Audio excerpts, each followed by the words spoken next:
Revelation chapter 18, verse 1. And after these things I saw another angel come down from heaven, having great power, and the earth was lightened with his glory. Call Halayim La Yahweh, Bahasham, Yahweh Shai, Bahasham Rechak Wadash. Double honors to our apostles and elders of Great Millstone who rule well within his ministry and taught us this amount, which is the truth. Peace, love, and salutations to the hopeful elect that preach this truth throughout the four corners of the globe, risking their lives and freedom to do so. Shalom, shalom. All right, this the in transit pre-camp lesson. Brother Shemaiah with the elder brother Ra'ai Rechah. Shalom. And Lord willing, this be an edifying lesson, man. Revelation 18, verse 1. Once again, it says, and after these things I saw another angel come down from heaven, having great power, and the earth was lightened with his glory. Right? So we know that, you know, this whole chapter is speaking about the downfall of America, which is modernly known as Babylon.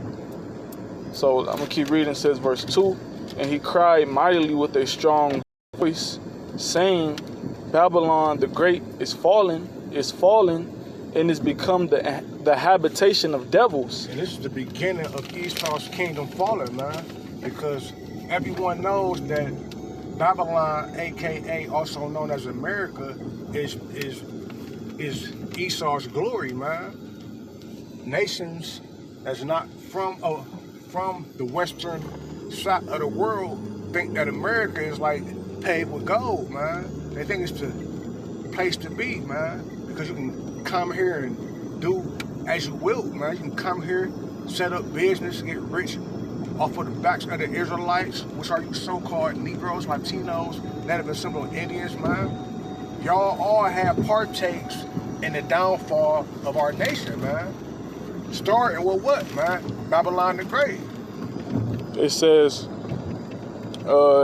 and the hold of every, and a cage of every unclean and hateful bird. And basically that's going to be the estate of America once it's wiped out through that nuclear fire and the fire that them chariots is going to bring, man. Right? It's going to be literally like a lake of fire, all right? And then it's going to be like a desert that's going to inhabit doleful creatures, as it says in Isaiah. All right, so it says, verse 3, for all nations have drunk of the wine of the wrath of her fornication. And the kings of the earth have committed fornication with her, and the merchants of the earth are waxed rich through the abundance of her delicacies. And see, it says that for all nations are drunk of the wine of her wrath, of the wrath of her fornication. Right? And we know that fornication is, adultery. Okay? And in this sense, the adultery will be the idolatry. The idolatry, the different philosophies that this devil has spread throughout the whole earth, his democracy, his way of governing the world. All of these things have, become a doctrine into these other nations, to where they left their own culture, man. They left their own, heritage and took on Esau's. That's why you see all these nations with three-piece suits and ties, and you feel me? You got on a small level, you got McDonald's and different fast food restaurants set up in these nations that never ever had them. You know what I mean? Like just the ways that this devil pushes, man, is spread everywhere like a green bread tree, like the scripture said. Right, and it says that, and the merchants of the earth are waxed rich through the abundance of her delicacies. And like the brother was going into earlier, how these other nations, they come up here and they set up shop to make money. Right, you got these Arabs, you know what I'm saying, these Arab nations, they come over here, they set up corner store gas stations. You know what I'm saying? You got these Moabites, the Ammonites, they come over here, set up hair weave spots, Chinese food spots, nail shops, and they're making money off of, the opportunities that Esau gives them in this land of America, man. All right, but any Israelites that come over here, they don't get any opportunities. And an example of that is the Issacharites, man. You know what I'm saying? When the Issacharites was trying to get over here, you had Donald Trump trying to stop them. But back to the point. It says, and the merchants of the earth are waxed rich through the abundance of her delicacies. Verse 4, and I heard another voice from heaven saying, come out of her, my people, that ye be not partakers of her sins, and that ye receive not of her plagues.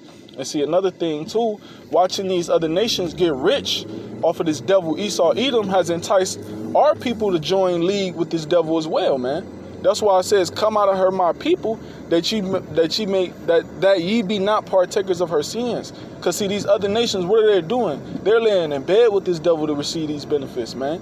They doing all type of seances, sorceries, witchcraft with this devil. They're doing all type of counsels with this backdoor agreements and deals, which Esau is fucking them over on, man. And that's why these nations is angry, because now they're starting to see the horns on this devil. And every agreement, any type of treaty that's being established with these devils, these devils is getting an upper hand over them, man. Hey, but that's what these nations get. Even though Esau is the devil and the wicked, they just as wicked, man, because they don't have laws, statutes, and commandments to govern them, man. They will do anything, eat anything. You feel me? They don't have Yahweh Shah to guide them, man. So it's their own fault, man, for even getting involved with this devil. But us, we do, man. We do got laws, statutes, and commandments. We do have a power, and that's why the Lord said, come out of her, that ye be not partakers of her sins. Because ultimately, if you're partakers of her sins, then you're going to be partakers of that judgment. All right? So it says, verse 5, it says, and that ye receive not of her plagues. And we know that plague that America is going to receive, ultimately, is going to be the missiles and those chariots, man. Since you said that, get that Zechariah, what is it, 12 and 14? Zechariah 12, 14.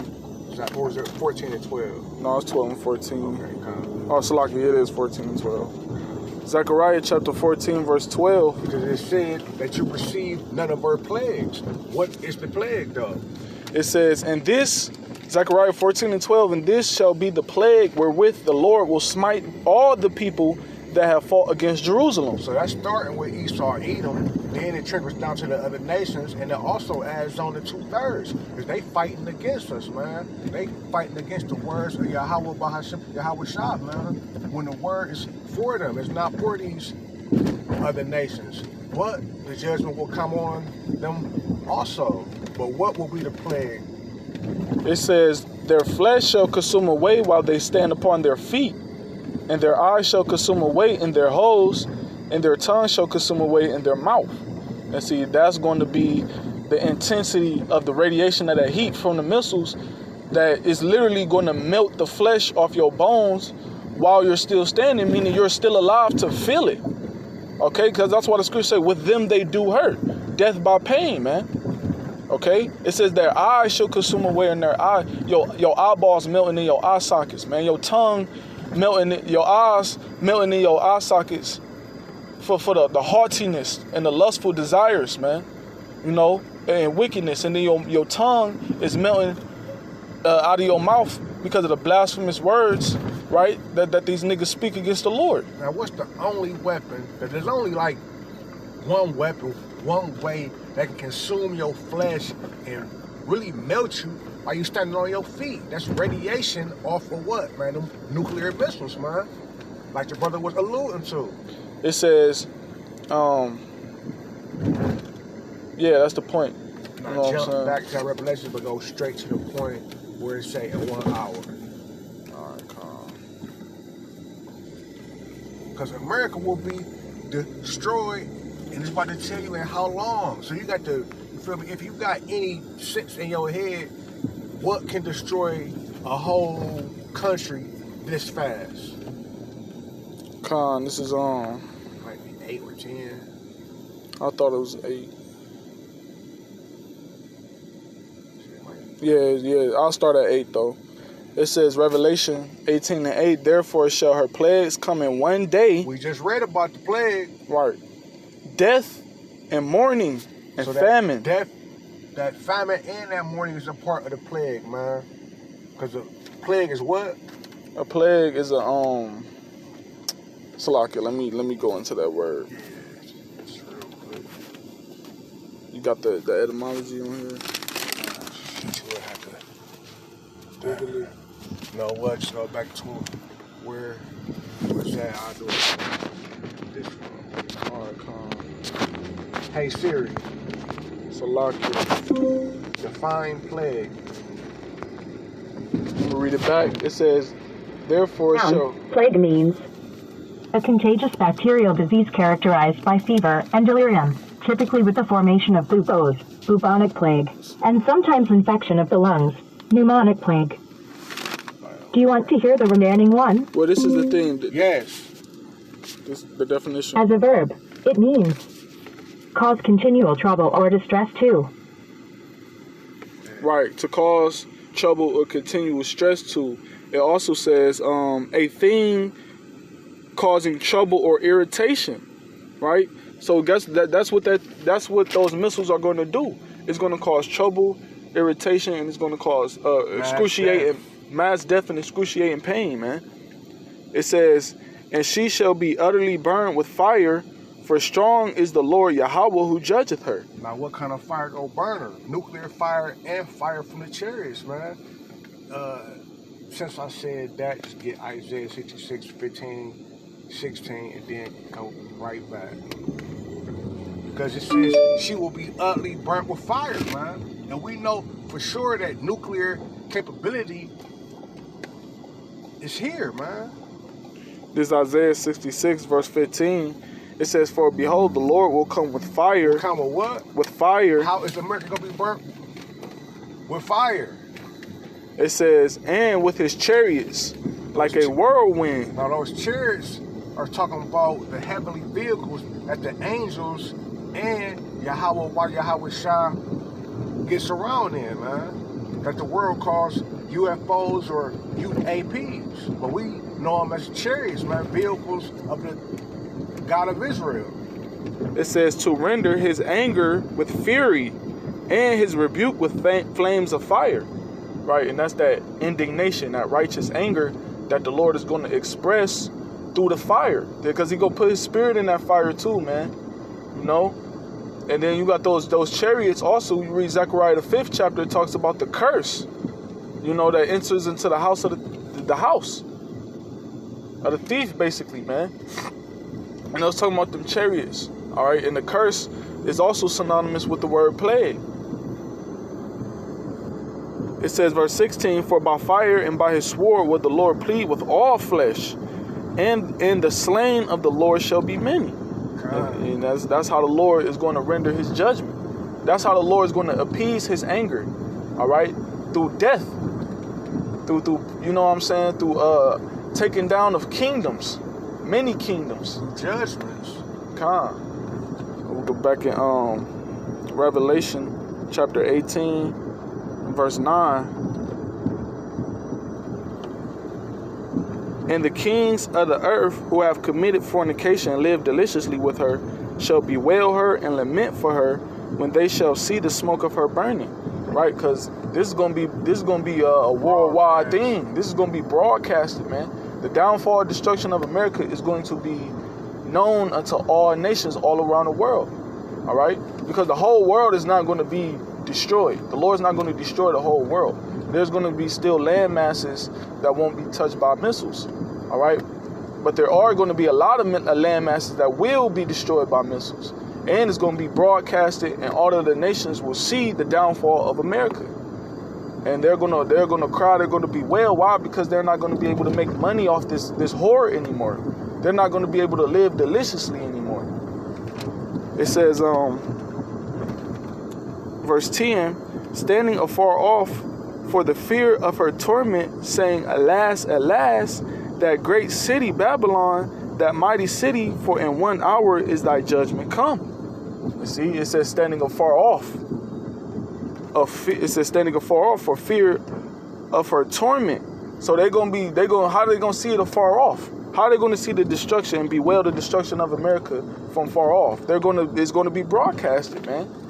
So with that being said, you know what I'm saying? These other nations are going to fear, and the fear of Yahweh Shema Shah is going to be in them. Why? Because they know Yahweh Shah is coming back. When they see the destruction of America, it's going to be evident that Yahweh Shah is coming back, man. And these other nations know that it's time for them to be conquered. So it says, Got 1 hour again. yeah, it says, standing, verse 10, standing afar off for the fear of her torment, saying, alas, alas, that great city Babylon, that mighty city, for in 1 hour is thy judgment come. For in 1 hour is thy judgment come. This bitch gonna be destroyed in 1 hour. Look how big the landmass of America is. What can destroy this bitch by fire and have people tongues cleaving to the roof of their mouth? Because you got to put all the pieces of the puzzle together and then make your assessment. You know what I mean? Because the person will read that fire and all this and all that, and they won't understand what's going on. But it's talking about World War III. So all these nations shooting missiles. We're talking about Yahweh, Yahweh Shah, and the angelic angels coming back, shooting fire on this place, all at the same time, man. They go eradicate this place, man, with 200,000 times 200,000 missiles. Yeah, man. That's a lot of damn missiles, man. Right, then you got the warheads, because you got to include the mini warheads. I mean, you got to include the mini missiles that's in one warhead. So this place is going to have an overkill, man. You know, I'm going to read verse 11. And the merchants of the earth shall weep and mourn over her, for no man buyeth their merchandise anymore. See, and then, you know, all these other nations are going to be totally assed out. You know, here it is. They put all their eggs in one basket, baking on America, and now America has been destroyed. The big bad wolf has been, you know, totally eradicated off the earth. I got something to close out with, though. It's Isaiah chapter 14. I believe it's like 9. Yeah, Isaiah chapter 14, verse 9, it says, hell from beneath is moved for thee to meet thee at thy coming. And hell meaning what? The grave, man. You're going to have to start it just a little bit there. Just a little bit so you get some context on it. All right, this, I'll start at 6. Yeah. Isaiah 14 and 6. He who smote the people in wrath with a continual stroke, he that ruled the nations in anger, is persecuted and none hindered. Who got the power to rule the nations? Who is the ruler? Who is the big bad wolf on the who is the hammer of the earth, man? Right. America, man. Esau, Edom, man, the so-called white man. When you go to Job 9:24, it say that earth is given into the hands of the wicked, man. When you go all the way back to Genesis, the 4th chapter, man. What was what's his name? Cain. Yeah, man, Cain, man. Go all the way back to that. Then you can go past that and go back to the serpent, man. This devil got a lot to pay for, man. A lot of blood for the last 12,000 years. He been ruling the earth, man, in wrath, man, and murdering and killing, and the thief coming not but to steal, kill, and destroy. That's the spirit that Esau Edom comes in, man. He talks real nice. He puts on a 3-piece suit. He tells everyone he loves them, and then you make backdoor deals and assassinate you, man. Assassinate your character, man. It's verse 7. It says, the whole earth is at rest and is quiet. They break forth into singing. That's when this devil go down, man. Right. It says, the righteous are in authority, people rejoice. That's right, man. It said, verse 8, yea, the fir trees rejoice at thee, and the cedars of Lebanon, saying, since thou art laid down, no feller is come up against us. What is a feller, man? A feller is a person that chopped down trees, so even the trees go rejoice, man, because they finally get to breathe, and you feel me? We kick out carbon, and they kick out oxygen. Yeah. So you feel me? We need the trees just as bad as the trees need us, man. Yeah, and then in another sense too, you know what I'm saying, we represent those trees. All right, because Esau Edom has been trying to cut us down as a nation and eradicate us as a people. That's right. All right, and these land masses, those are land masses that the Lord created for us to dwell in. Lebanon, you know what I'm saying, that's a land mass for the Lord appointed for us to dwell in. So verse 9, it says, hell from beneath is moved for thee to meet thee at thy coming. It stirreth up the dead for thee. See, it says hell is moved. All right, for thee, it says hell from beneath is moved for to meet thee at thy coming. It's speaking on Esau, Edom. Hell is the grave. All right, death is going to meet Esau, Edom. All right, when he's at the pinnacle of his success, when he's at the pinnacle of introducing that MOTB, and he feel like he fulfilled his NWO agenda, the Lord is going to do what? He's going to disappoint the devices of his craftiness. All right, it says it stirreth up the dead for thee, even all the chief ones of the earth. See, even all the chief ones of the earth. So even you other elite nations, man, you know, not just the elite of Esau, Edom, the top dog, but you elite of Moab, you elite of Ishmael, you other nations out there, man, that's helping this devil bring us down as a people.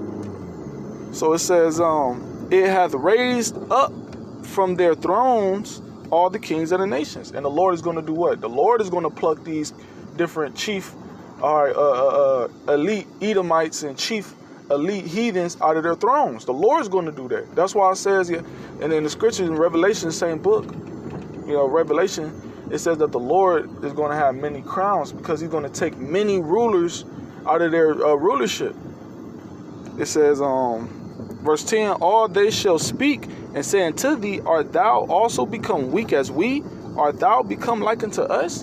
And that's going to be a new mockery, a new proverb against this devil Esau, Edom, because Esau, you've been trying to oppose yourself like you've been the big guy on campus with the big kahunas, but the Lord is going to totally embarrass you. The only reason why the Lord lifted you up is to show his power when he brings you down. Just like he did Pharaoh when he hardened Pharaoh's heart. He did that to show his power of how he was going to release the Israelites out of the Egyptian captivity. And that's what the Lord is doing by allowing Esau to make these different moves with these other nations and to gain more power. All right. But at the same time, his kingdom is being broken down through the preaching of his word. And the Lord is going to show his power through the deliverance of his elect out of America this go round, man. All right. So, Lord willing, this was an edifying lesson, giving all glory, honor, and praises to Yahweh, Bahasham, Yahweh Shai, Bahasham, Machakwadash. Once again, giving double honors to our apostles, elders, great millstone. Shalom, shalom, Awaf, Lababor.